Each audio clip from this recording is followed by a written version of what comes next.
कुछ ऐसी बातें जो भ्रांति मूलक हैं, जिनको हम लंबे समय तक पढ़ते रहे हैं और एक शिक्षक होने के नाते अपने विद्यार्थियों को भी हम पढ़ाते रहे हैं।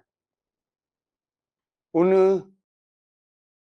हमारी युवा पीढ़ी को लंबे समय तक आत्मविश्वास विहीन वातावरण में बड़ा होने का और अपनी बातों को रखने और समझने तक का अवसर प्रदान किया है। वही कारण है कि जब कभी भी भारत की अच्छाइयों की बात कोई करता है, तो हमें बड़ा आश्चर्य होता है। मैं जो बातें आपके सामने कहूँगा वो सभी बातें शास्त्रोक्त हैं, उनके संदर्भ आपको समानांतर बताता चलूँगा। मेरी किसी बात पर आपको विश्वास होगा, तो आप उसको काउंटर चेक कर सकते हैं, गूगल कर सकते हैं। मैं गूगल पर बहुत ज़्यादा विश्वास नहीं करता, लेकिन आप तत्काल मेरी बात को चेक करने के लिए गूगल कर सकते हैं। बाद में मैं पुस्तकों के भी नाम आपको बताऊंगा। उन पुस्तकों को अपने महाविद्यालय, विश्वविद्यालय के पुस्तकालय में जाकर ढूंढ सकते हैं और मेरी बात को आप जांच सकते हैं कि मैंने जो कहा है वो सही कहा है या गलत कहा है। हम सभी को पता है कि ऋग्वेद सृष्टि के आदि ग्रंथ हैं। सबसे पहले ऋग्वेद का प्रणयन हुआ। भारतीय परंपरा में ज्ञान दो प्रकार से प्राप्त किया जाता है। एक ज्ञान ब्रह्मांडीय ज्ञान होता है और एक ज्ञान पुस्तकीय ज्ञान होता है। ब्रह्मांडीय ज्ञान कैसा होता है? ब्रह्मांडीय ज्ञान यानी जो ज्ञान सीधा सीधा हम ब्रह्मांड से प्राप्त करते हैं। जो वातावरण में ज्ञान उपलब्ध है, उस ज्ञान को हम ब्रह्मांड से सीधा प्राप्त कर सकते हैं। हमारे ऋषियों ने उस ज्ञान को उसी प्रकार से प्राप्त किया और बाद में उन्होंने अपने आने वाली पीढ़ियों को वो ज्ञान पहले वाचिक परंपरा में उनको बताया और बाद में उसको लिखित परंपरा में संरक्षित किया। दूसरा ज्ञान पुस्तकीय ज्ञान होता है, जो हम पुस्तकों से प्राप्त करते हैं। इसी परंपरा में 4 प्रकार की प्रारंभिक अवस्था में, यूं तो पाणिनि 13 प्रकार के शिक्षकों का उल्लेख करते हैं, वाल्मीकि भी 9-10 प्रकार के शिक्षकों का उल्लेख करते हैं, लेकिन प्रारंभिक अवस्था में जो आचार्य की परंपरा या शिक्षक की परंपरा मानी गई है, उसमें नंबर 1 हम ऋषि बोलते हैं। ऋषि यानी दृष्टा, जिसने सत्य को देख लिया है। दृश्यति इति अनेन, वो दृष्टा कहलाता है। नंबर 2, जिस ऋषि ने देख लिया है, उसने अपने आने वाली पीढ़ी को बता दिया, उसको स्रोत ऋषि कहा गया है। यानी जो सुनकर यह अनुभव कर रहा है कि हाँ ऐसा ही होगा। उदाहरण के लिए, आप में से कोई बनारस आए, आप बनारस के दृष्टा हैं, लेकिन आप अपने कॉलेज में, अपने इंस्टीट्यूट में, अपने विश्वविद्यालय में लौटकर जाएंगे और वहां पर बनारस कैसा है ये अपने सहयोगियों को, अपने विद्यार्थियों को बताएंगे। तो जिस प्रकार से यदि आप अच्छे वक्ता हैं, बनारस का जो रेखा चित्र आप खींच रहे हैं, उस रेखा चित्र के साथ आपके विद्यार्थी, आपके सहयोगी जोड़ रहे हैं। वो कल्पना कर रहे हैं कि ऐसे नदी बहती है, गंगा नदी, गंगा नदी के किनारे कई सारे घाट हैं, वहीं पर मणिकर्णिका घाट भी है, दशाश्वमेध घाट भी है, उनके पार्श्व में बाबा विश्वनाथ का मंदिर है, मंदिर की अट्टालिका इतनी ऊंची है, बनारस की गलियां ऐसी हैं। वो सारा जो विहंगम दृश्य है बनारस का, वो आप अपने रूपक के माध्यम से विद्यार्थियों के सम्मुख या अपने सहयोगियों के सम्मुख रख रहे हैं। विद्यार्थी उसके साथ कनेक्ट कर रहे हैं। एक एग्जाम्पल और दे सकता हूं, हम राजा रवि वर्मा से सब परिचित हैं। राजा रवि वर्मा को जब महाराजा बड़ौदा ने कहा कि मैं चाहता हूं कि कुछ आप भारतीय संस्कृति के ऊपर चित्रांकन करें, तो उन्होंने पहले पूरे भारत को घूमा और फिर बाद में उन्होंने अपने चित्रों के माध्यम से पूरे भारत को उकेरा। अब हम उन चित्रों के माध्यम से कल्पना कर सकते हैं कि 19वीं शताब्दी के अंतिम दिनों का भारत कैसा होगा। तो ये स्रोत ऋषि की संकल्पना है। ऋषि ने जो बातें स्रोत अपने आने वाली पीढ़ी को बता दी, तो वो सुनकर विजुलाइज कर रहा है, सुनकर देख रहा है कि ज्ञान कैसा होगा, तो उसको स्रोत ऋषि कहा गया।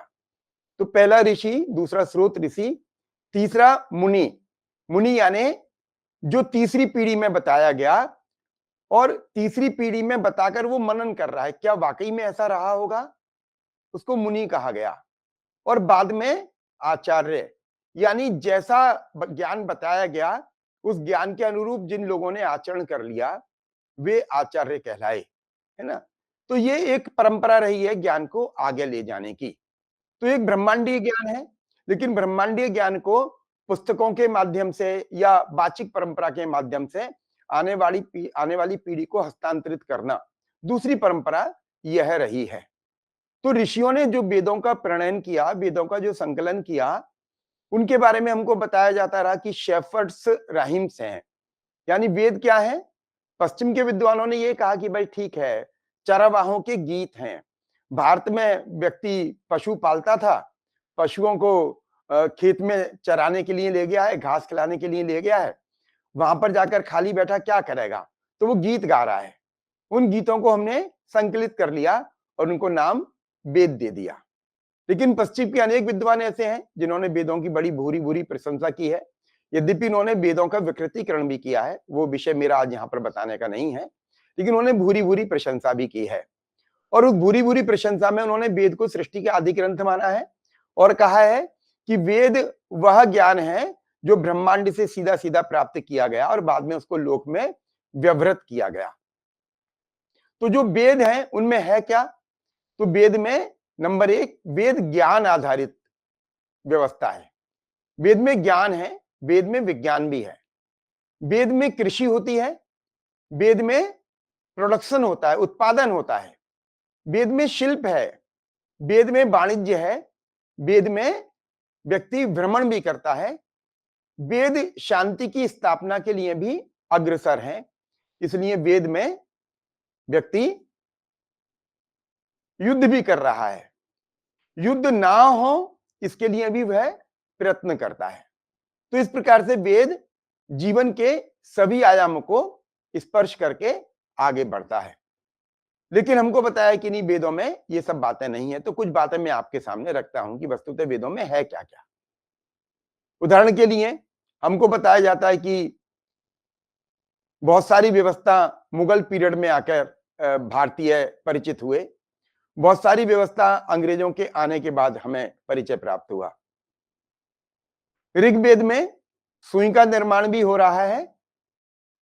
हम लंबे समय तक सुनते रहे हैं कि दुनिया को सिलाई सिंगर ने सिखाई, यानी सिंगर से पहले हिंदुस्तान में, पूरी दुनिया में कपड़े नहीं बुने जाते थे।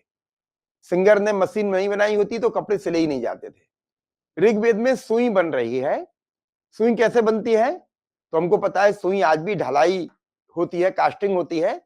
ऋग्वेद का जो ऋषि है वो ढलाई के जो विधि है, मेथड है कास्टिंग की, उससे परिचित था। वो सुई को ढालकर बनाता है, तलवार को बनाता है, खेती से संबंधित हथियार औजार बनाता है, वो फावड़ा बनाता है, वह दराती बनाता है, वह कुदाल बनाता है, वह हल बनाता है। कृषि से संबंधित उत्पादों को इधर से उधर ले जाने के लिए वो बैलगाड़ी भी बनाता है। मनुष्य इधर से उधर यात्रा भी करेगा, उसके लिए वो रथ भी बनाता है। रथ पारिवारिक रथ भी है, युद्ध करने वाले रथ भी हैं और व्यावसायिक व्यवस्था भी है। इस प्रकार से ऋग्वेद का ऋषि सुई से लेकर रथ तक सब कुछ बनाता है। फावड़े से वो कुएं खोदता है। नहरों का उल्लेख है, हमको पता है नहर, बम्बे, गूल और फिर नालिकाएं, ये बड़ी सिंचाई की व्यवस्था है। हमको बताया जाता है कि मुगल काल में, टोडरमल के जमाने में ये सब व्यवस्थाएं विकसित हुई हैं, अकबर के काल में। लेकिन इनका उल्लेख ऋग्वेद में मिलता है कि ऋषि कुलाबे को काटकर अपने खेत की सिंचाई करता है। अगस्त ऋषि एक स्थान पर कुआं खोद रहे हैं, कुलाबों में नहरों से पानी आता है। ये सब बातें ऋग्वेद में उल्लिखित हैं। इससे इतर बड़े युद्ध होते हैं, युद्धों में व्यक्ति लड़ते हैं। युद्ध क्यों हो रहा है? तो ऋग्वेद में एक शब्द प्रयुक्त हुआ है, उसका नाम है ऋत। ऋत को कई लोग धर्म का पर्यायवाची मान लेते हैं, लेकिन वस्तुतः ऋत धर्म का पर्यायवाची नहीं है। धर्म बाद की व्यवस्था है। ऋत क्या है? सरल शब्दों में यदि हम ऋत को समझे तो ऋत प्रकृति के वे नियम हैं जिनसे प्रकृति संचालित होती है। यथा पृथ्वी घूमेगी, सूर्य के सम्मुख आ जाएगी तो दिन निकल आएगा। सूर्य के पृष्ठभाग में चली जाएगी बैकग्राउंड में चली जाएगी, पीछे चली जाएगी, तो रात्रि हो जाएगी। रात्रि में तारे चमकेंगे। तारे दिन में भी चमकते हैं, लेकिन सूर्य के प्रकाश के कारण दिखते नहीं है। ये ऋत है। वर्षा होगी तो पानी नीचे गिरेगा, पानी नीचे गिरेगा तो पानी बहेगा। ये ऋत है। आप सोकर उठोगे तो ताजे हो जाओगे, फ्रेश हो जाओगे। दिन भर काम करोगे तो आपको थकान महसूस होगी। ये ऋत है। आपको भूख लगेगी तो आप खाना खाओगे, भूख नहीं लगेगी तो खाना नहीं खाओगे। ये ऋत है। लेकिन लंबे समय तक ऋत का पालन करने के बाद जब बहुत सारी ऋत संबंधी व्यवस्थाएं भंग होने लगी, तब धर्म की व्युत्पत्ति हुई। धर्म क्या है हमको पता है, संस्कृत की धी धातु से धर्म की व्युत्पत्ति होती है। धारिति इते, जो धारण किया जाता है वह धर्म है। तो धारण क्या किया जाएगा? तो लंबे समय तक ऋषियों ने धर्म की मीमांसा की और उस मीमांसा में तय किया कि यदि ये बातें धर्म के अंतर्गत समाहित कर ली जाएं तो व्यवस्था का संचालन सुचारू रूप से होता रहेगा। ऋग्वेद में जो युद्ध है वो युद्ध किस बात को लेकर है? वो युद्ध इस बात को लेकर है कि जो ऋतु संबंधी व्यवस्थाओं का उल्लंघन कर रहे हैं या बाद में जो धर्म संबंधी व्यवस्था है उनका उल्लंघन कर रहे हैं, ऐसे दो वर्ग बन गए। एक वर्ग देवता कहलाया और दूसरा वर्ग दैत्य कहलाया। तो दैत्य क्या करते हैं? तो दैत्य भोग की समस्त वस्तुओं पर अपने आधिपत्य जमाना चाहते हैं। देवता क्या करते हैं? देवता कहते हैं कि नहीं, ये भोग की समस्त वस्तुएं प्रकृति प्रदत्त हैं, इसलिए प्रकृति पर सबका अधिकार है, सब उसका भोग करेंगे, जिसको जितनी आवश्यकता है वो उतना उसका पालन करेगा। ईश उपनिषद में इसको कहा गया तेन त्यक्तेन भुंजिता, यानी भोग कैसे करना? तो कहते हैं त्याग पूर्वक भोग करना। आज भी भारतीय जो चिंतन पद्धति है उसमें हम कहते हैं कि दूसरों के लिए छोड़िए। हम भोजन भी करते हैं घर में, बेशक हम अकेले हैं, हमको मालूम है हम 2 रोटी ही बनाते हैं, लेकिन जब हमारे घरों में फ्रिज नहीं था, गैस नहीं थी, है ना, तो हमको लगता था कि आटा दोबारा मारना पड़ेगा, चूल्हा दोबारा जलाना पड़ेगा, अंगीठी दोबारा जलानी पड़ेगी। तो हम 2 रोटी खाते हैं तो हम 3-4 रोटी बनाकर रखते थे। क्यों रखते थे? कि कोई यदि अचानक आ गया तो उसको हम खिलाएंगे क्या। अब हमारे यहाँ गैस है, फ्रिज है, जो पाचन या रसोई से संबंधित बहुत सारे आधुनिक हमने उपकरण अपने घरों में एकत्रित कर लिए हैं, तो भी हम फ्रिज में आटा मान के रखते हैं, फ्रिज में सब्जियां रखते हैं, दही रखते हैं। कोई आ गया तो हम तत्काल उसको बना देते हैं। कभी भी हमने ऐसा नहीं सोचा कि हमको अकेले खाना है। ये क्या है? तेन त्यक्तेन भुंजिता, यानी त्याग पूर्वक भोग करना। आज भी बहुत सारे लोग हैं, ऐसा थोड़ी कि ऋग्वेद में दैत्यों में और असुरों में और सुरों में, देवताओं में और असुरों में युद्ध होता था। आज भी बहुत सारे लोग हैं जो भोग की सीमाओं को बढ़ाते जाते हैं। उदाहरण के लिए हम कह सकते हैं बहुत सारे देश पश्चिम के ऐसे हैं जो कार्बन को कंज्यूम करते हैं। मैक्सिमम कार्बन का कंजम्पशन उन देशों में होता है और हमसे कहते हैं कि आप कार्बन का कंजम्पशन कम कीजिए, आपके यहाँ कार्बन ज्यादा उत्सर्जित हो रहा है, उससे पर्यावरण प्रदूषित हो रहा है। ठीक है, क्यों कहते हैं?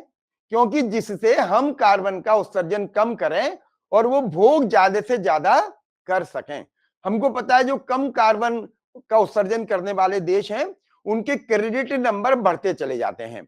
जैसे एनईपी में हम क्रेडिट अर्न करते हैं, कहीं से भी क्रेडिट अर्न कर अपनी जो अपना जो क्रेडिट का जो बैंकिंग है हमारी यूनिवर्सिटी में, उसमें लाकर हम क्रेडिट को ऐड करवा लेते हैं। इसी प्रकार से जो देश कम कार्बन का उत्सर्जन करते हैं उनके क्रेडिट बढ़ जाते हैं। उनके क्रेडिट को ये जो विकसित देश हैं, जो भोगवादी देश हैं, वो उनको अर्न कर लेते हैं, किसी भी प्रकार से खरीद लेते हैं, उन क्रेडिट को बोरो कर लेते हैं और अपना उत्सर्जन कार्बन का बढ़ाते हैं। ये क्या है? ये तकनीकी रूप से यदि वैदिक संकल्पना के अनुसार इसको सोचा जाए तो ये आसुरी प्रवृत्ति है। वेद क्या कहता है कि अपनी आवश्यकताओं को कम कीजिए। क्यों कम कीजिए?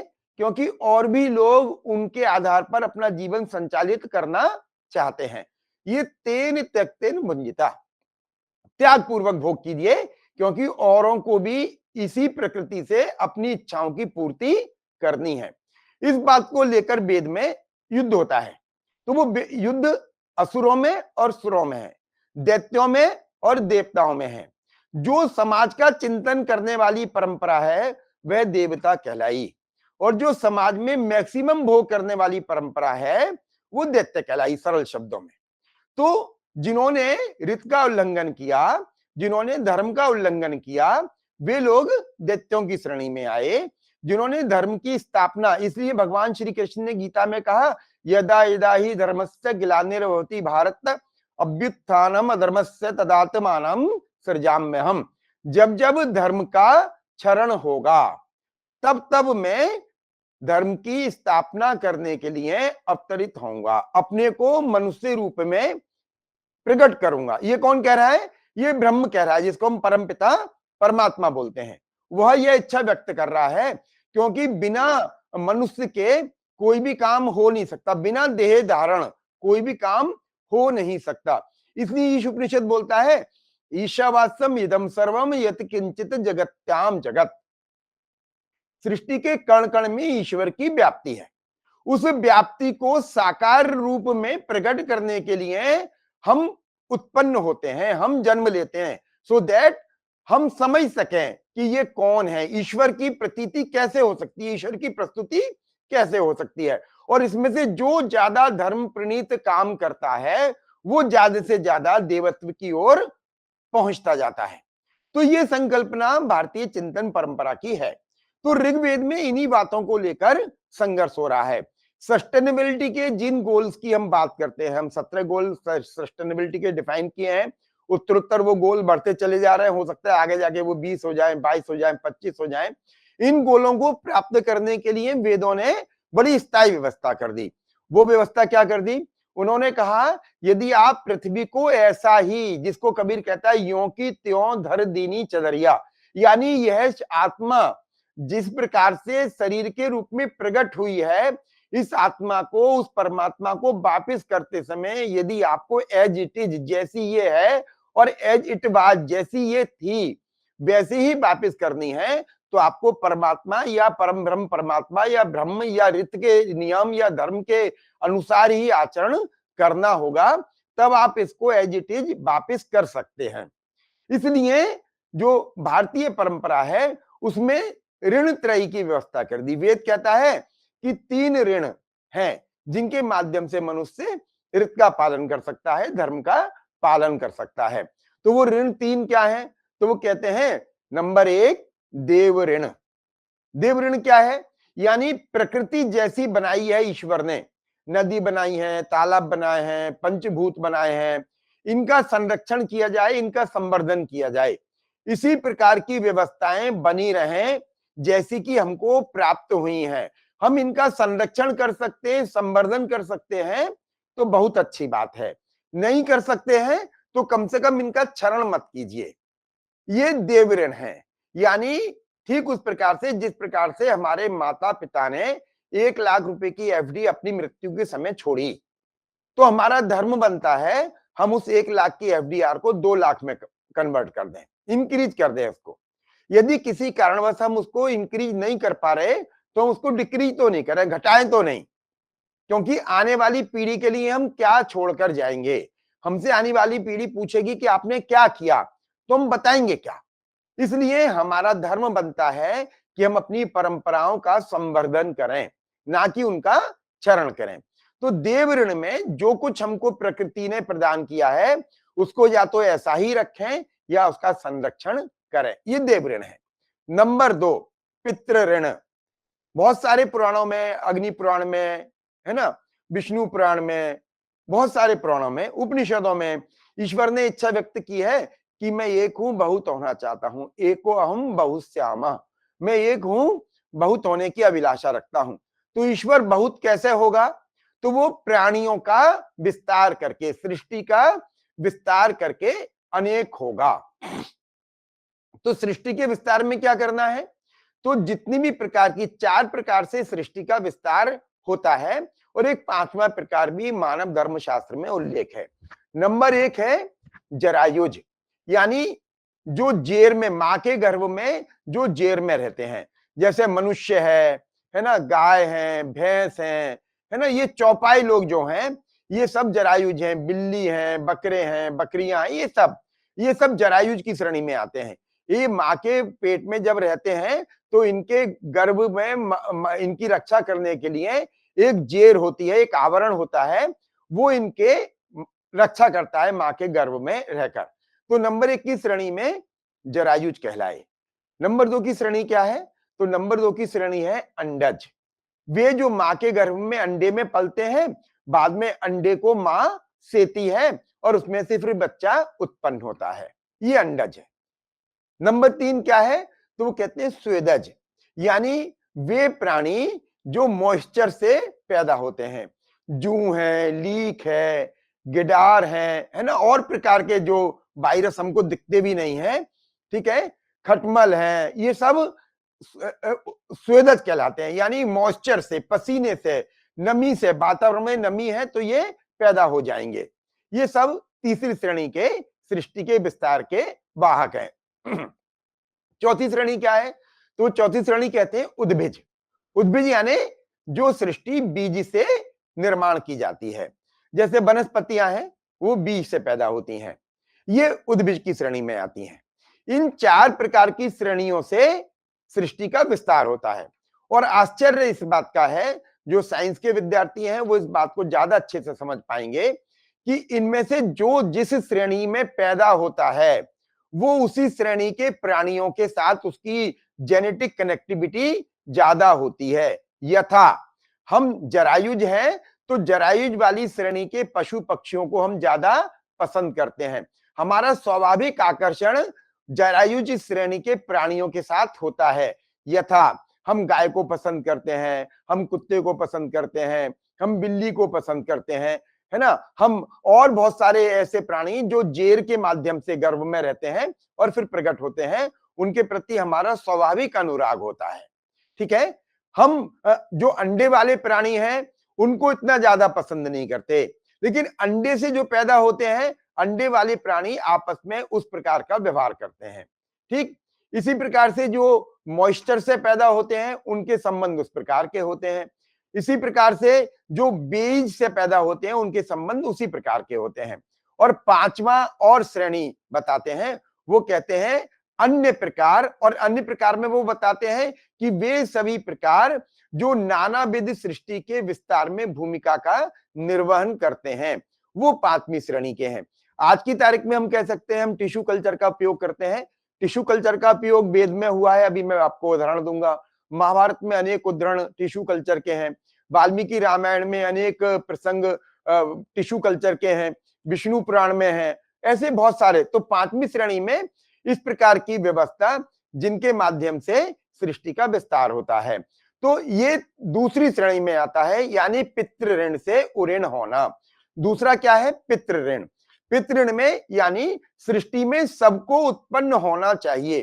क्यों होना चाहिए? क्योंकि ईश्वर की इच्छा है कि मेरा विस्तार होना चाहिए, और वो विस्तार प्राणियों के रूप में ही होगा। इसलिए ऊर्जा तो रूपांतरित होती है, ऊर्जा ना उत्पन्न होती है ना क्षरण होती है, ऊर्जा सदैव विद्यमान रहती है। वो अपने को प्रकट करने के लिए नाना प्रकार के रूपों में रूपांतरित होकर हमारे सम्मुख प्रकट होती है। तो ऊर्जा का रूपांतरण करने के लिए अनेक प्रकार की जो प्राणी हैं वो उत्पन्न होते हैं। तो हमें इसलिए संतान उत्पन्न करनी चाहिए। भारतीय संस्कृति में विवाह परंपरा जो है वो टेक्निकली सेक्सुअल प्लेजरमेंट का माध्यम नहीं है, है ना, वो ऐन्द्रिक सुख का माध्यम नहीं है, वो पितृ से उऋण होने का माध्यम है। हम चाहे किसी भी परंपरा में उसको पढ़ लें। नंबर 3 है ऋषि ऋण। ऋषि ऋण क्या है? यानी जो ज्ञान हमको पीढ़ी दर पीढ़ी प्राप्त हुआ है वही ज्ञान हम अपनी आने वाली पीढ़ियों को भी प्रदान कर दें, क्योंकि शिक्षित समाज ही भविष्य की जो दिशा और दशा है उसको व्यवस्थित रूप से निर्धारित करता है। ये तीसरी श्रेणी में आता है। महाभारत चौथी श्रेणी का और उल्लेख करती है, वो राष्ट्र ऋण है। राष्ट्र ऋण यानी जिस संस्कृति में, जिस देश में हम पैदा हुए हैं, उसके संरक्षण और संवर्धन की भी हम बात करें। तो इस प्रकार से हम अपने को विस्तृत कर सकते हैं। ये 3 ऋण धर्म के अनुपालन के लिए ऋग्वेद ने निर्धारित कर दिए।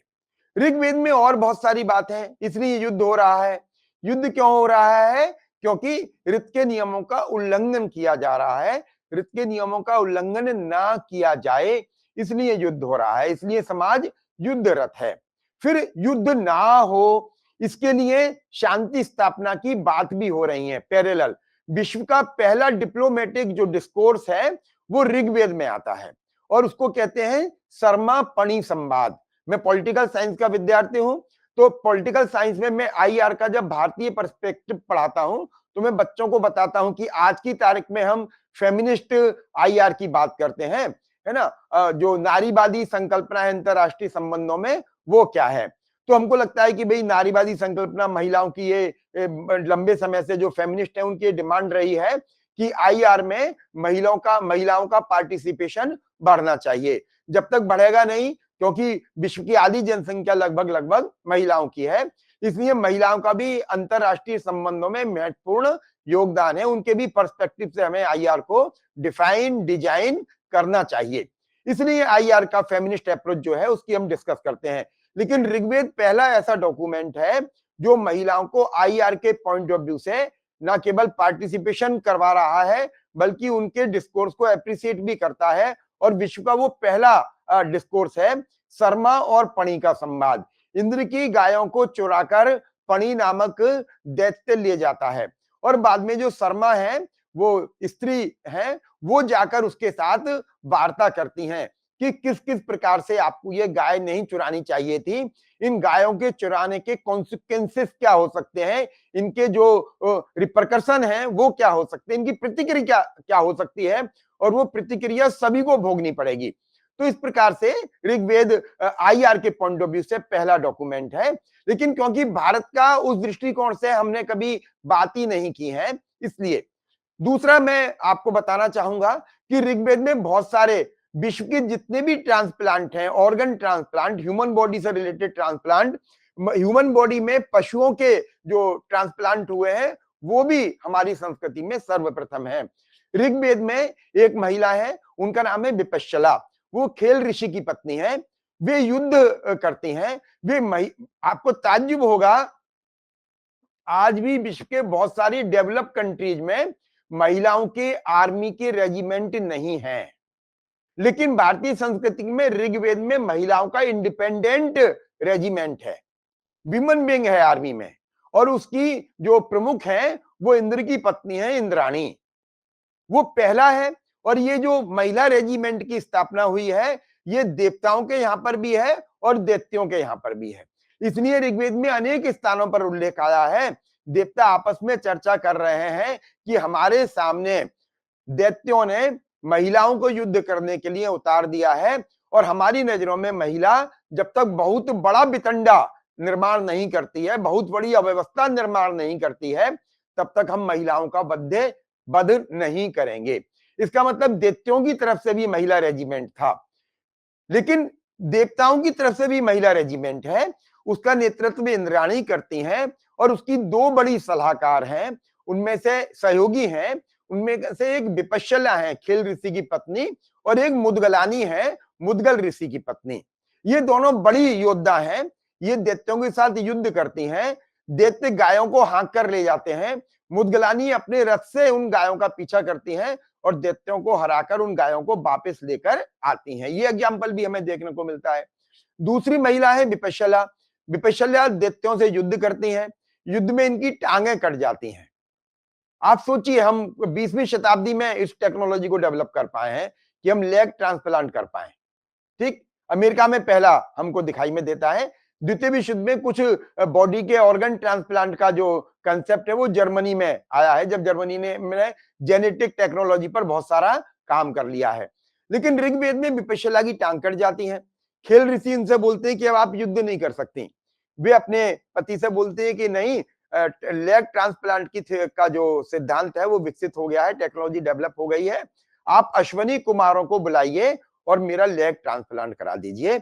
मैं अभी युद्ध हारी नहीं हूं, मैं दोबारा युद्ध करूंगी, युद्ध जीत लूंगी। ठीक, उनके लेग ट्रांसप्लांट होते हैं और वो दोबारा युद्ध करती हैं, फिर जीत कर आती हैं। तो विश्व का पहला लेग ट्रांसप्लांट, पहला पैरों का जो प्रत्यारोपण है, वो ऋग्वेद में उल्लेख मिलता है। तो ऋग्वेद में विज्ञान इस कोटि का है, हमको लंबे समय तक पढ़ाया जाता रहा है। ठीक, कि ऋग्वेद में अनेक प्रकार के रथों का उल्लेख है। ठीक, यथा लकड़ी के रथ हैं, नंबर 2 अयस्क के रथ हैं, नंबर 3 चांदी के रथ हैं, नंबर 4 सोने के रथ हैं। ठीक, इन रथों में अनेक प्रकार के रत्न जड़े हुए हैं। आज की तारीख में हम खेत पे जाने के लिए ट्रैक्टर का उपयोग करते हैं, लेकिन यदि हम संपन्न किसान हैं, हम बड़े पूंजीपति हैं, तो हम बड़ी बड़ी महंगी गाड़ियों में अपने परिवार को लेकर जाते हैं। इसी प्रकार से युद्ध के रथ अलग प्रकार के हैं। परिवार को घुमाने के रथों में ऋग्वेद के लोग, ऋग्वेद के ऋषि, ऋग्वेद का समाज सोने के रथों में अपने परिवार को बैठाकर ले जा रहा है। रथ सोने के हैं, जो पहिए हैं, जो अरा है, जो पहिए हैं, वो पहिए लकड़ी के भी हैं, वो पहिए लोह अयस्क के भी हैं, एलॉय व्हील्स जिनको आज की तारीख में हम बोलते हैं। लकड़ी के पहियों पर लोहे की परत चढ़ रही है और उनमें से कुछ रथ ऐसे भी हैं जिन पर सोने की भी परत चढ़ रही है। इससे ऋग्वेद के समाज की हम कल्पना कर सकते हैं। ऋग्वेद में उच्च कोटि का कपड़ा बनता है। कार्ल मार्क्स लंबे समय से बोलते हैं इस बात को कि भारत लंबे समय तक उच्च कोटि के कपड़ों का गोदाम रहा है। कार्ल मार्क्स की एक किताब है ऑन कॉलोनियलिज्म कर उसका वो किताब है, उसका कंपाइलेशन हुआ है, हिंदी में भी उपलब्ध है, अंग्रेजी में भी उपलब्ध है और विश्व की अनेक भाषाओं में उपलब्ध है। इसमें वो निबंध हैं जो कार्ल मार्क्स ने 1853 से 1859 के मध्य में अमेरिका के न्यूयॉर्क ट्रिब्यून में लिखे हैं और वो प्रकाशित हुए हैं। उनमें से मैक्सिमम निबंध भारत के ऊपर है, कुछ जापान के, चीन के ऊपर भी है, कुछ एशिया के अन्य देशों के ऊपर भी है, लेकिन भारत के ऊपर वो निबंध बहुत ज्यादा है। इसी में वो दूसरी बात भी कहते हैं, वो कहते हैं कि भारत लंबे समय से विश्व का नियंता रहा है, यानी कंट्रोल करने वाली फोर्स के रूप में भारत रहा है। यहीं पर वो लिखते हैं कि भारत लंबे समय से सोने की चिड़िया भी रहा है। सोने की चिड़िया कैसे रहा है और विश्व का नियंता कैसा रहा है।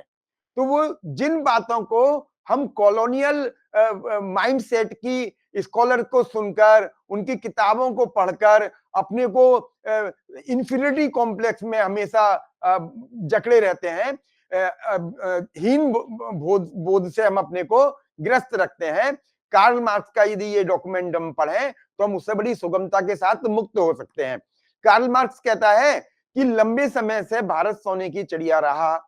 हम भी सुनते आए हैं, एक पिक्चर थी सिकंदर आजम, उसमें गाना है, जहां डाल डाल पर सोने की चिड़िया करती थी बसेरा, वो देश था भारत मेरा।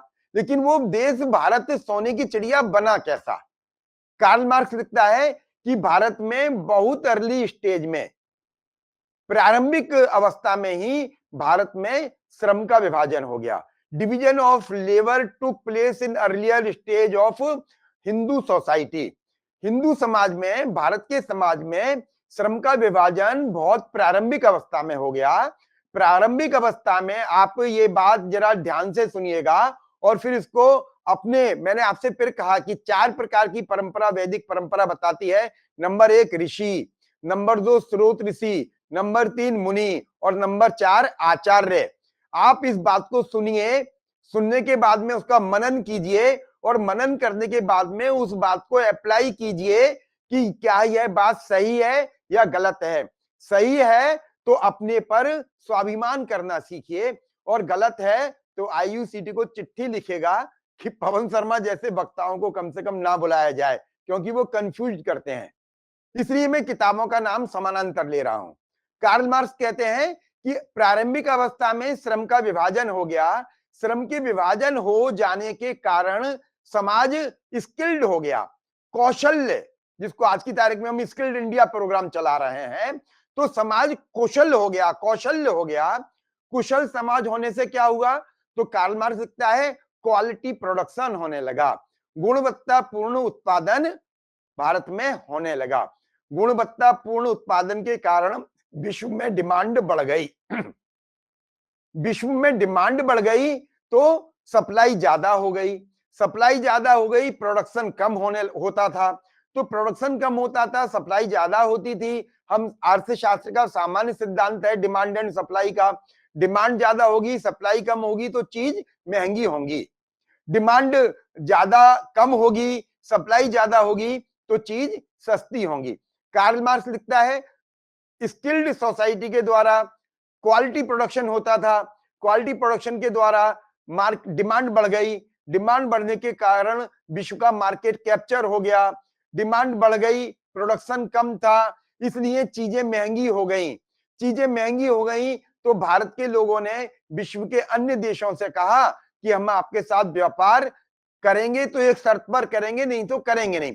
वो शर्त क्या है? जैसे आज अमेरिका कहता है कि विश्व का यदि व्यापार होगा तो वो डॉलर में होगा, ठीक है, ऐसे हमारे लोगों ने कहा आपकी मुद्रा हमारी तुलना में हल्की है, इसलिए हम आपकी मुद्रा में व्यापार नहीं करेंगे। भारत में दो प्रकार का वाणिज्य तंत्र विकसित था, हमको पता है, एक तो वस्तु विनिमय होती थी, बार्टरिंग सिस्टम था, और दूसरा मुद्रा का व्यवहार होता था। ये जो पणी है, भारतीय मुद्रा को पण कहा जाता था, पण से ही पणी बना है, यानी जो विदेशों में व्यापार करते हैं वो वस्तु विनिमय नहीं कर सकते थे, क्योंकि वस्तु विनिमय का एक सिद्धांत होता है, तो किसी वस्तु के बदले में बहुत सारा अनाज ले आएंगे तो कैसे लाएंगे, इसलिए उन्होंने कहा मुद्रा में, तो जो बाह्य व्यापार होता था वो मुद्रा में होता था, मुद्रा का नाम पण है, तो जो पण का व्यवहार करते थे वो पणिये कहलाए, और पणिये का अपभ्रंश पर्शिया में जाकर बणिये हो गया। तो जो आज की तारीख का जो बनिया है, टेक्निकली वो वह व्यापारी है जो लंबे समय तक विश्व के साथ अपना व्यापार करता था और उस व्यापार को पण के बदले में करता था। बाद में उस समाज ने कहा कि आपका जो पैसा है, आपकी जो मुद्रा है, हमारी तुलना में हल्की है, हम उसमें व्यापार नहीं करेंगे, इसलिए आपको यदि हमसे व्यापार करना है तो आप सोने चांदी का उपयोग कीजिए। कार्ल मार्क्स लिखता है अपने गुणवत्ता पूर्ण उत्पादन के बल पर भारत के व्यापारी पूरी दुनिया का सोना और चांदी भारत खींच लाए, इस प्रकार से भारत सोने की चिड़िया बना। कार्ल मार्क्स की किताब का मैंने उल्लेख किया है, आप इस किताब को और चेक करने के लिए एक किताब को और कंसीडर कर सकते हैं, रेफर कर सकते हैं, उस किताब का भी मैं नाम बताता हूं। किताब का नाम है millennium perspective, an economic history of millennium. 1000 वर्ष का आर्थिक इतिहास, ये किताब लिखी गई है पश्चिम के पर्सपेक्टिव में, लेकिन पश्चिम के पर्सपेक्टिव में लिखोगे तो पश्चिम व्यापार करता है, तो व्यापार किनके साथ करता है, तो भारत आ गया और चीन आ गया, भारत आ गया और चीन आ गया, तो ध्यान में आया कि उस समय विश्व की जो ग्लोबल ट्रेडिंग है, ग्लोबल ट्रेडिंग में भारत का जो पार्टिसिपेशन है या जो भारत का कंट्रीब्यूशन है वो 25 से 28% है, और चीन का जो पार्टिसिपेशन है वो 23 से 25 के बीच में। इस प्रकार से 51% जो शेयर है विश्व की ट्रेडिंग में वो भारत का और चीन का है। एग्नेस मेडिसन के द्वारा लिखा गया ये डॉक्यूमेंट है मिलेनियम पर्सपेक्टिव, 1000 वर्ष का आर्थिक इतिहास है। और ऐसा कब तक रहा, तो वो लिखते हैं अंग्रेजों के आने से पहले तक, यानी 1757 में प्लासी का समर्पण हुआ है।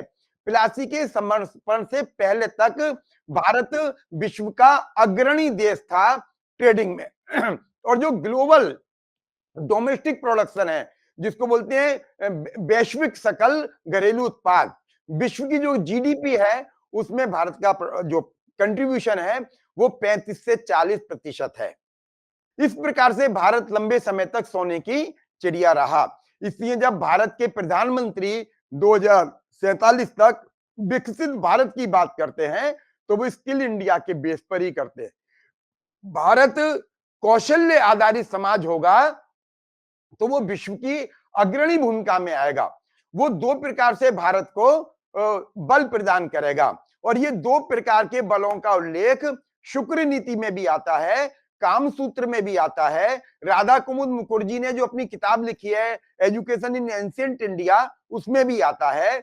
पश्चिम के लोगों के द्वारा जो भारत के ऊपर किताबें लिखी गई हैं उनमें भी आता है भारत का प्राचीन समाज कैसा है। तो वो कहते हैं भारत का प्राचीन समाज विद्यावंत है और कलावंत है। 32 प्रकार की विद्याओं का उल्लेख है और 64 प्रकार की कलाओं का उल्लेख है। विद्या क्या है?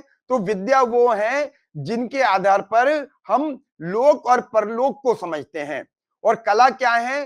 तो कला वे हैं जिनको हम अपने हाथों से कर लें।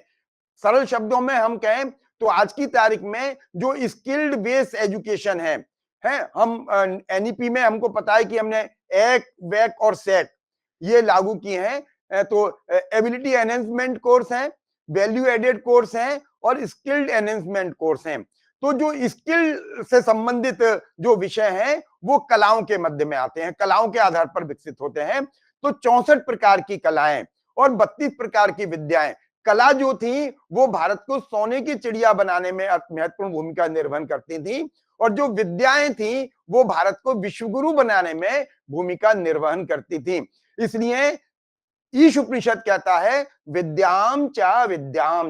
विद्या क्या है? तो वो कहते हैं विद्या भी है और विद्या अविद्या भी है। अविद्या क्या है? तो वो कहते हैं जिससे लोक का आचरण, लोक का व्यवहार किया जाता है, यानी अपने दैनंदिन जीवन में जो हम क्रियाकलाप करते हैं वो अविद्या के अंतर्गत आते हैं।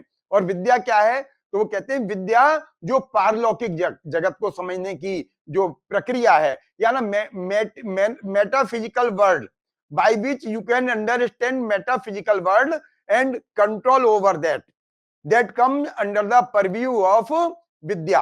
तो विद्या के दो रूप हैं, अविद्या भी है और विद्या भी है।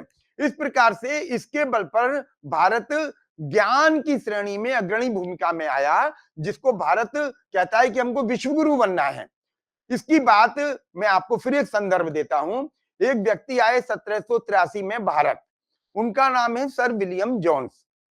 हमको पता है भारत में ब्रिटिश ईस्ट इंडिया कंपनी आई थी, उसने 1757 के बाद भारत में बहुत सारी अपनी विस्तार कर लिया था और 1772 तक आते आते उन्होंने भारत को 3 प्रेसिडेंसी में बांट दिया। उनके डिस्प्यूट्स होते थे देसी राजाओं के साथ, तो उनका निपटारा करने के लिए उन्होंने कलकत्ता में सुप्रीम कोर्ट की स्थापना कर दी। सर विलियम जोन्स उस सुप्रीम कोर्ट के तीसरे जस्टिस बनकर भारत में आते हैं। ये बड़े विद्वान आदमी हैं, बहुत सारी भाषाएं जानते हैं विश्व की, लेकिन भारत की भी भाषा जानने के लिए प्रक्रियाशील है। क्रोकोडाइल नाम के जहाज पर भारत आते हैं तो अपने नोट्स बना रहे हैं कि मुझे भारत जाकर करना क्या क्या है। तो जो काम करना है उनमें एक काम करना यह भी है कि भारत जाकर मैं सबसे पहले संस्कृत सीखूंगा। क्यों संस्कृत सीखूंगा?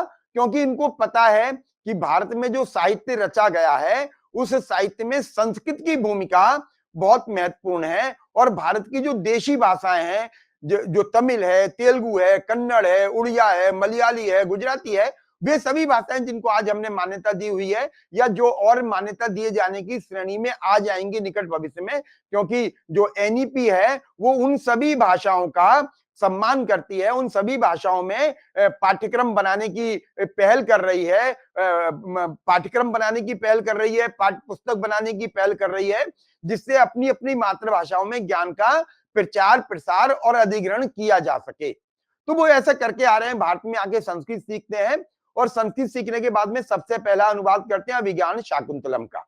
और अभिज्ञान शाकुंतलम को जो जर्मनी के बड़े विद्वान हैं गेटे, उनके पास भेजते हैं और वो लिखते हैं कि विश्व की सबसे उत्तम कृति है अभिज्ञान शाकुंतलम। मैं इस बात पर अभी बात नहीं कर रहा, लेकिन वो कहते क्या हैं? वो जब भारत आते हैं तो भारत के साहित्य को पढ़ते हैं और फिर पश्चिम के विद्वानों के साथ भारत के विद्वानों की तुलना करते हैं। तो वो कहते हैं कि पश्चिम जिस यूनान को लंबे समय तक, आज की तारीख में भी हम यूनान को हर चीज का हम फादर कहते हैं। मैं पॉलिटिकल साइंस का विद्यार्थी हूं तो बताया जाता है कि Arastu was the father of political science, Arastu was the father of biology, botany. Arastu बहुत सारे विषयों का पिता है, हमको ये पढ़ाया जाता रहा है। सोशियोलॉजी का पिता बताया जाता है तो अगस्ट कामते को बताया जाता है। ये सब बातें हम पढ़ते आए हैं। लेकिन विलियम जोन्स भारत में आने के बाद एशियाटिक सोसाइटी की स्थापना करते हैं। एशियाटिक सोसाइटी की स्थापना का हेतु थोड़ा नकारात्मक है भारत के दृष्टिकोण से, क्योंकि भारत के साहित्य को वो पढ़ना चाहते हैं और उस साहित्य से पश्चिम क्या क्या ग्रहण कर सकता है और भारत को उस प्रक्रिया के माध्यम से कैसे और आत्मविश्वास विहीन बनाया जा सकता है, ये प्रक्रिया प्रारंभ करना है। लेकिन उनका समग्र 13 खंडों में प्रकाशित हुआ है। टेनमुथ नाम के व्यक्ति ने उस समग्र का कंपाइलेशन किया है, एडिटेड किया है। उन 13 खंडों में से 6 खंड ऐसे हैं जिनमें भारत के बारे में उन्होंने बहुत अच्छी बातें कही हैं, नकारात्मक बातें भी कही हैं। स्वाभाविक है, ब्रिटिश नागरिक थे, भारत की प्रशंसा करने के लिए नहीं आए थे। भारत को व्हाइट मैन बर्डन्स की जो संकल्पना बाद में रुडयार्ड किपलिंग ने व्यक्त की है, उसके माध्यम से भारत को सिखाने के लिए आए थे, भारत को लूटने के लिए ब्रिटिशर भारत में आए थे, ये सब बातें उनके ध्यान में थी। लेकिन इतना होते हुए भी वो भारत को जो अच्छाइयां थी उनसे भी मुंह नहीं मोड़ सके। और जब उन्होंने पश्चिम का साहित्य पढ़ा हुआ था और जब भारत का साहित्य पढ़ा तो उन्होंने पहला रिमार्क लिखा, अपने पत्र लिखा इंग्लैंड में अपने मित्रों को, और उस पत्र में उन्होंने लिखा कि भारत कितना श्रेष्ठ है। उसकी श्रेष्ठता का अनुमान इस बात से लगाया जा सकता है कि पश्चिम के यूनान के जो बड़े 6 दार्शनिक हैं उनमें हेरोडोटस है, प्लेटो है, सुकरात है, अरस्तु है, थ्रेसिमेकस है, थलेस है, पाइथागोरस है, ये सब बड़े यूनान के फिलोसफर हुए हैं। पूरा यूरोपीय चिंतन इन्हीं के आधार पर विकसित हुआ है। तो वो कहते हैं ये बड़े विद्वान लोग थे और ये सभी विद्वान लोग, यूनान के सभी विद्वान लोग ज्ञान की प्राप्ति के लिए मिस्र जाते थे। उन दिनों मिस्र ज्ञान का बड़ा केंद्र है। फिर वो लिखते हैं लेकिन मिस्र के लोग ज्ञान प्राप्ति के लिए कहां जाते थे? तो वो फिर लिखते हैं विस्मयादि एक्सक्लेमेटरी साइन लगाते हुए, विस्मयादि बोधक चिन्ह लगाते हुए लिखते हैं कि मिस्र के लोग ज्ञान की प्राप्ति के लिए भारत में गंगा और जमुना के किनारे पर आते थे। तो जो बात हम कहते हैं कि भारत लंबे समय से तक विश्व गुरु रहा, विलियम जोन्स का यह स्टेटमेंट इस बात की पुष्टि करता है कि भारत विश्व को किस प्रकार से ज्ञान देता था। तो पूरा भारत मिस्र को ज्ञान दे रहा है, मिस्र का वही ज्ञान यूरोप में जा रहा है, यूनान में जा रहा है, और बाद में हमको पता है कि पश्चिम में मिस्र ज्ञान का लंबे समय तक केंद्र रहा है, बाद में यूनान रहा है, फिर रोम रहा है, फिर मध्य यूरोप हुआ है, और फिर ज्ञान शिफ्ट हुआ है अमेरिका की तरफ, और अब दोबारा से फिर ज्ञान पूरा विश्व भारत की ओर। हमको पता है 1986 में एक किताब आई है पश्चिम के विद्वान है, अमेरिका के विद्वान है, किताब का नाम है clashes of civilization, Samuel Huntington. उन्होंने किताब लिखी है 7 बड़ी सभ्यताओं के मध्य में। उन्होंने लिखा है कि 21वीं शताब्दी में इन 7 बड़ी सभ्यताओं के मध्य में द्वंद्व होगा। उस द्वंद्व की अवस्था में विश्व का मार्गदर्शन कौन करेगा? तो वो कहते हैं भारत करेगा। कार्ल मार्क्स भी यही बात लिखता है कि हमारे देवता जहां से आते रहे। रोमियो रोला भी यही बात लिखते हैं, शोपेनहावर भी यही बात लिखता है। तो विलियम जॉन से इस बात की पुष्टि करते हैं कि भारत किस प्रकार से विश्व गुरु था।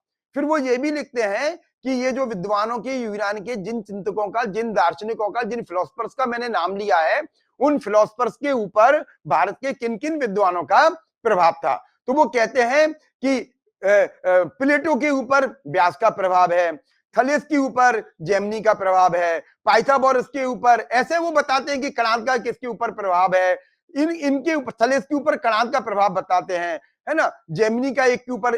तो पश्चिम के जो 6 बड़े फिलोसफर माने जाते हैं, उन 6 फिलोसफर के ऊपर भारत के कणाद का, जेमिनी का, व्यास का, पतंजलि का, ऐसे प्रभाव बताते हैं। और वो कहते हैं इनके प्रभाव से प्रभावित होकर पश्चिम में उन्होंने अपने चिंतन को आगे बढ़ाया। मैं राजनीति विज्ञान का विद्यार्थी हूं, इसलिए प्लेटो का रिपब्लिक अपने बच्चों को पढ़ाता हूं। तो जिन्होंने श्रीमद् भगवद गीता को पढ़ा हुआ है, श्रीमद् भगवद गीता का 4थे अध्याय का और 18वें अध्याय का चातुर्वर्ण मया सृष्टा गुण कर्म विभाग से वाला जो श्लोक है, उसी के आधार पर रिपब्लिक को का जो डिस्ट्रीब्यूटिव थ्योरी ऑफ जस्टिस है वो पूरा डेवलप किया गया है। जो रिपब्लिक में रिपब्लिक को शिक्षा के ऊपर लिखा गया बड़ा श्रेष्ठ ग्रंथ माना जाता है। जिन्होंने रिपब्लिक पढ़ी है, श्रीमद् भगवद गीता भी पढ़ी है, दे कैन कंपेयर कि किस प्रकार से श्रीमद् भगवद गीता से प्लेटो प्रभावित है। रोमियो रोला ने 3 बड़ी क्लासिक जीवनियां लिखी हैं भारत के महान लोगों के ऊपर। उसमें एक जीवनी रामकृष्ण परमहंस के ऊपर लिखी है, एक विवेकानंद के ऊपर लिखी है, एक महात्मा गांधी के ऊपर लिखी है। रोमियो रोला इस बात को स्वीकार करते हैं खुद विलियम जोन्स इस बात को अपने परिवार में पत्र लिखते हैं और लिखते हैं कि जिस गीता को चाइना के द्वारा फ्रांस ने प्राप्त किया है और चाइनीज वर्जन के द्वारा हमने फ्रांस में अनुवादित पुस्तक गीता को पढ़ा है, उस पुस्तक को भूलने का अब समय आ गया है। क्यों आ गया है? तो लिखते हैं क्योंकि अब मैं गीता के ओरिजिनल देश में आ गया हूं, मुझे ओरिजिनल गीता प्राप्त हो गई है। गांधी जी जिस डेविड थोरो से प्रभावित है, रोमेरोला लिखते हैं कि गांधी जी जिस डेविड थोरो से प्रभावित हैं, वो डेविड थोरो गीता पढ़ा है और गीता पढ़ने के बाद में उसने वो सिद्धांत सिविल डिसोबीडियंस के सिद्धांतों का निष्पादन किया है। गीता के फ्रेंच वर्जन को पढ़ा है लेकिन उसको एक्नॉलेज नहीं किया है। पश्चिम में बड़े अंग्रेजी के विद्वान हुए हैं, इमर्सन हुआ है, वाल्ट व्हिटमैन हुए हैं, ये मिस्टिसिज्म के बड़े प्रणेता माने जाते हैं, प्रोपाउंडर ऑफ मिस्टिसिज्म माने जाते हैं, अमेरिका के बड़े पोइट हैं। ठीक है, रोमेरोला लिखता है कि इन्होंने भी गीता पढ़ी है, गीता कांट ने गीता पढ़ी है। इन सबके दर्शन पर गीता के प्रभाव को आप एज इट इज देख सकते हैं, लेकिन हमारी पीढ़ियों को इन सब बातों से परिचित नहीं कराया गया। तो कार्ल मार्क्स किस प्रकार से भारत सोने की चिड़िया बना, विलियम जोन्स किस प्रकार से भारत विश्वगुरु बना, इन बातों की पुष्टि करते हैं। तो 2037 का जो भारत है, जिसको हम कह रहे हैं विकसित भारत, जो भारत में न केवल स्किल के आधार पर, कौशल के आधार पर दोबारा से फिर सोने की चिड़िया बनने के लिए अग्रसर होगा, या अपनी खोई हुई अवस्था को प्राप्त करेगा और वो अपने ज्ञान के माध्यम से विश्व को पुनः आलोकित भी करेगा। हमको पता है एआई का जमाना है, आर्टिफिशियल इंटेलिजेंस में सबसे ज्यादा काम आज यदि पूरी दुनिया में किसी एक ग्रंथ पर हो रहा है तो वो पाणिनि का अष्टाध्यायी है। क्यों है? क्योंकि आर्टिफिशियल इंटेलिजेंस के पॉइंट ऑफ व्यू से पाणिनि के अष्टाध्यायी से ज्यादा, नोम चोम्स्की का स्टेटमेंट पढ़िए, नोम चोम्स्की बोलते हैं कि पाणिनि से ज्यादा कुशल वैयाकरणिक, ठीक है ना, इंटेलिजेंट लिंग्विस्टिक्स पूरी दुनिया में कोई नहीं है। पाणिनि को पढ़कर आप व्याकरण के नए आयामों को विकसित कर सकते हैं। आर्टिफिशियल इंटेलिजेंस में हमको पता है कि पाणिनि ने जिस प्रकार से व्याकरण का मैथमेटिकल कैलकुलेशन किया है उतना किसी अन्य व्याकरण में नहीं है। विलियम जोन्स खुद इस बात को लिखते हैं, इसलिए पाणिनि पर सबसे ज्यादा अनुसंधान हो रहा है। इस प्रकार से भारत लंबे समय तक सोने की चिड़िया बना रहा, भारत लंबे समय तक विश्वगुरु बना रहा। ये दो प्रमाण मैंने आपको दिए। हमको पता है, हमको बताया जाता रहा लंबे समय तक पश्चिम के द्वारा, 16वीं शताब्दी तक, 15वीं शताब्दी तक गैलीलियो के द्वारा, कोपरनिकस के द्वारा, कि जो सूर्य जो है वो पृथ्वी की परिक्रमा करता है। हम लंबे समय तक सुनते रहे ये बात, ठीक। लेकिन ऋग्वेद क्या कहता है? ऋग्वेद कहता है कि सूर्य पृथ्वी की परिक्रमा नहीं करता। क्या परिक्रमा करता है? तो कहते हैं पृथ्वी सूर्य की परिक्रमा करती है। मैंने जब ऋग्वेद पढ़ा बहुत पहले, मैंने लगभग 2012 से पढ़ना शुरू किया है। मैंने जब पढ़ना शुरू किया तो ऋग्वेद में दो जगह ये बात उल्लेखित की गई है। एक जगह तो कही गई है कि पृथ्वी सूर्य की परिक्रमा करती है, और एक जगह कहा गया है, सब पहले कहा गया है कि सूर्य परिक्रमा करता है। मुझे लगा कि ऋग्वेद भी वही बात कह रहा है जो कोपरनिकस गैलीलियो कहते रहे हैं, तो हमारे पास क्या नया क्या है। लेकिन जब मैं थोड़ा और आगे बढ़ा तो फिर उसमें आया कि पृथ्वी सूर्य की परिक्रमा करती है। मैंने कहा रे ये तो बिल्कुल बात जो आज का विज्ञान कहता है, जिस विज्ञान को पश्चिम ने झुठला दिया, गैलीलियो को, कोपरनिकस को दंडित किया, वही बात ऋग्वेद कह रहा है। तो हम तो बहुत पहले जानते थे इस बात को। आर्यभट्ट ने इसको नाम दिया लघु गुरु सिद्धांत, यानी छोटा जो ग्रह है वो बड़े ग्रह की परिक्रमा करेगा। यथा मैं एग्जाम्पल देता हूं समझाने के लिए, हम यूनिवर्सिटी में पढ़ते पढ़ाते हैं, कॉलेजों में पढ़ते पढ़ाते हैं, तो वहां पर विद्यार्थी शिक्षक की परिक्रमा करता है, शिक्षक अपने हेड की परिक्रमा करता है, हेड डीन की करता है, डीन कुलपति की करते हैं, कुलपति उनकी परिक्रमा करते हैं जो उनको कुलपति बनाते हैं, ठीक। जो कुलपति बनाते हैं वो भारत की संसद, भारत के प्रधानमंत्री की परिक्रमा करते हैं। और लोकतंत्र में लोक से बड़ा कोई नहीं है, इसलिए राजनीतिक दल लोक की परिक्रमा करते हैं। तो आर्यभट्ट ने इसको लघु गुरु सिद्धांत के नाम से प्रतिपादित किया। ऋग्वेद इस बात को बहुत लंबे समय पहले ही बताता है कि किस प्रकार से सूर्य की परिक्रमा पृथ्वी करती है, लेकिन सूर्य भी परिक्रमा करता है। ये जो पहेली है ये अबूझ रही मुझे बहुत लंबे समय तक, लेकिन अभी नई थ्योरी डेवलप हुई है कि अनेक ब्रह्मांड हैं उन ब्रह्मांडों में अनेक प्रकार की जो आकाश गंगाएं हैं, अनेक प्रकार के सूर्य हैं। तो अब जो नया सिद्धांत है, उस नए सिद्धांत में सूर्य भी परिक्रमा करता है अपने से शक्तिशालियों की।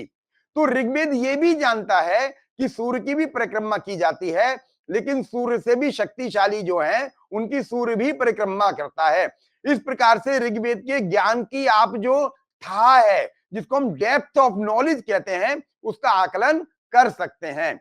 इसी प्रकार से ऋग्वेद और बहुत सारी बातें कहता है, बताता है, वो हमें ध्यान में आनी चाहिए। ऋग्वेद कपड़े के ऊपर बात करता है, कितनी उच्च कोटि का कपड़ा ऋग्वेद के काल में बना जा रहा है। मैंने 2015 में एक योजना के लिए पेपर लिखा था। आज की तारीख में सोने के तार का, चांदी के तार का हम कपड़ों को बनाने में, बुनने में उपयोग करते हैं। ऋग्वेद के काल में लिख रहा है कि जो उषा है वो ऐसा कपड़ा पहनकर आती है जिसमें सोने का काम हुआ है।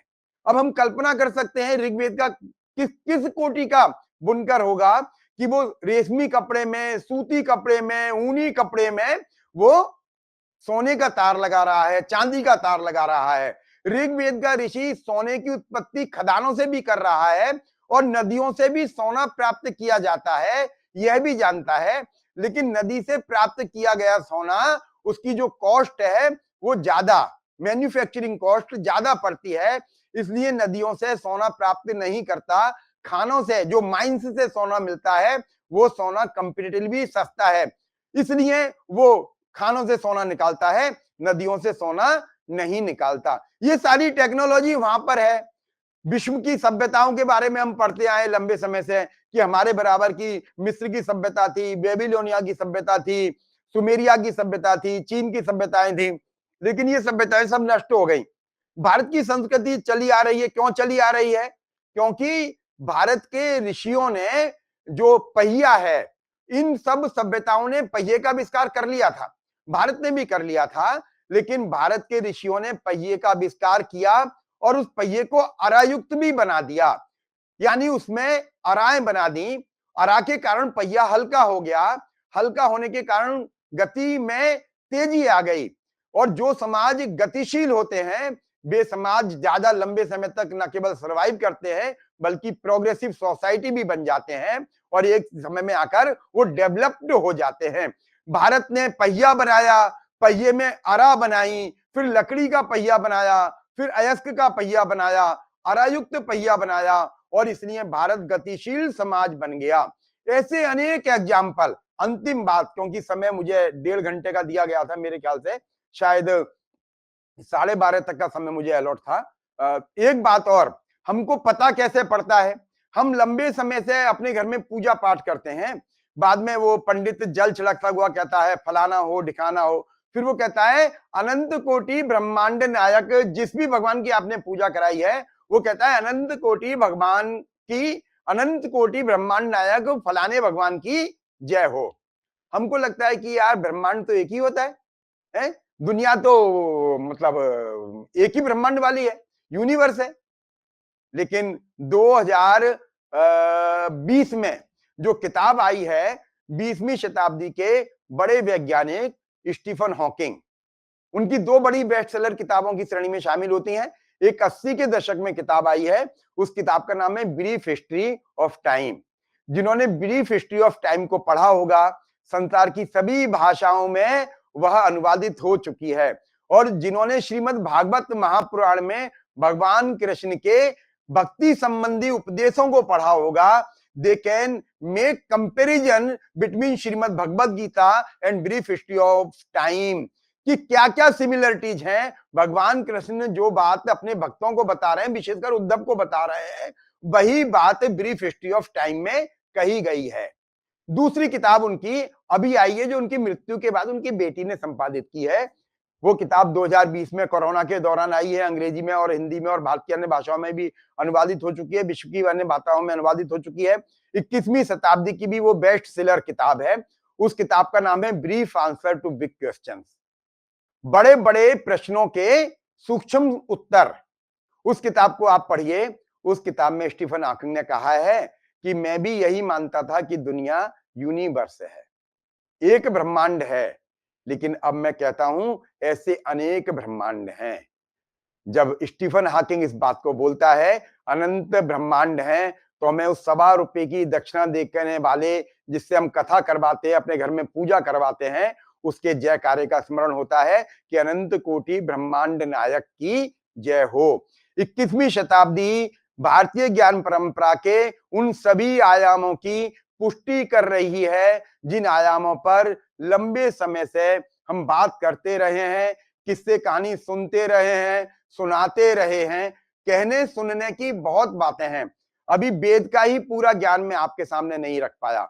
लगातार सत्र होते रहे, 1 सत्र, 2 सत्र, 3 सत्र, 10वीं 20वीं सत्र होते रहे, तब भारतीय ज्ञान परंपरा का जो सशक्त प्रवाह है उसको हम अपने पश्चिम के आज के ज्ञान के साथ कंपेयर करते जाएं तो हमें ध्यान में आएगा कि पश्चिम कितना अभी भी ज्ञान की दृष्टि से हमसे पीछे है। हमें और आवश्यकता है भारतीय ज्ञान को एक्सप्लोर करने की।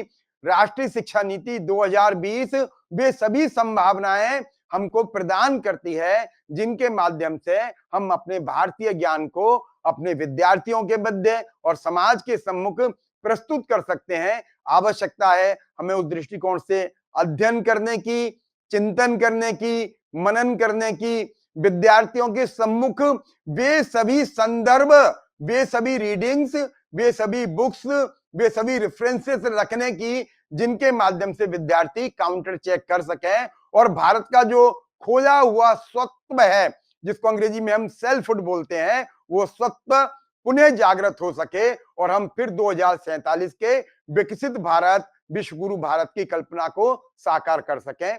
आप लोगों ने मुझे बुलाया, ध्यान से सुना, इसके लिए आभार। कोई आपकी जिज्ञासाएं होंगी, प्रश्न होंगे, मैं जानता होऊंगा तो उनके समाधान करने की कोशिश करूंगा। धन्यवाद। धन्यवाद सर, आपका बहुत बहुत धन्यवाद। This was really a very valuable session.